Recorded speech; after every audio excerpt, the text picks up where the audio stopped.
Okay, welcome back to another video. In this video I'm going to be doing a I guess a review of the GTS Racechip, which is Racechip. Literally, if you look it up, it will come up. So this is kind of like a do-it-yourself at home remap, effectively.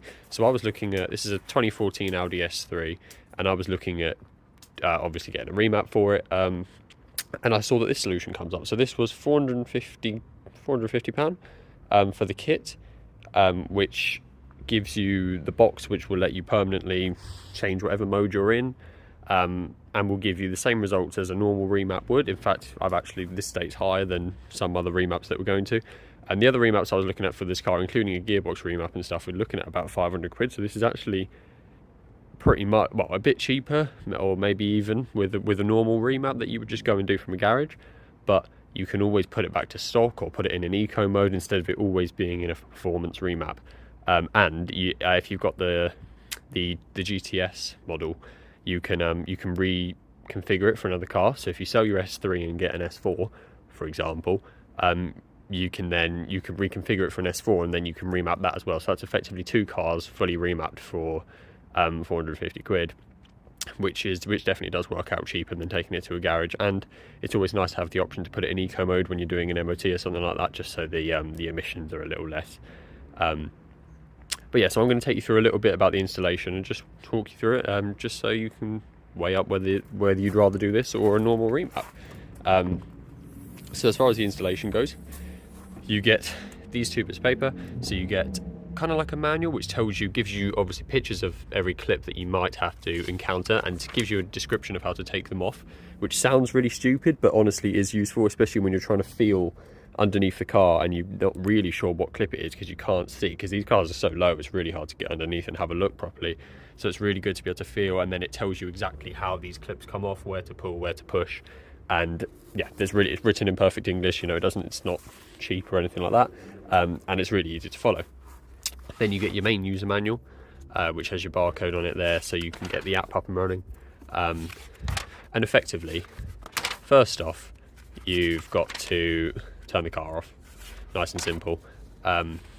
Take the engine cover off.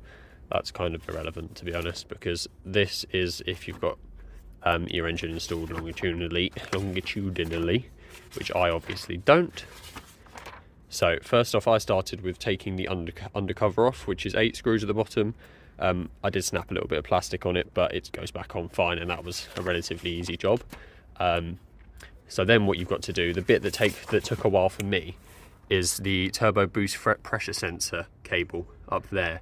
You've got to kind of get under the car, unclip that, which is where your clipping guide helps. And then you've got to unclip it, plug in the wire that came with the product, plug the old clip that came off the car into the other side of it, and then wire it up through the engine bay. That took me a couple hours to do in itself, just to get that clip off, because it was so stiff on mine.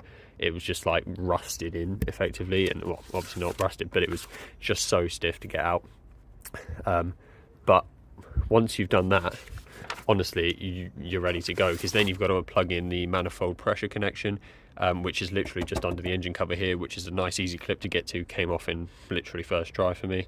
And then you literally just do the same as with the cables. Plug in the Racechip to the actual cable and then wire it all up. And that's pretty much, if you can get that cable out at the bottom, which is what took the most time for me, that's the whole installation. So it is easy to do. As you can see, mine's wired up and cable tied in here, so it's relatively stable. And it does have a little screen which tells you what mode you're in, but obviously you're going to be using the app. You do have to pay a bit extra for the app, but it is worth it so that you can kind of adjust it on the go. So once you've got the app, which I'll pop up on screen now, you've got these 3 modes.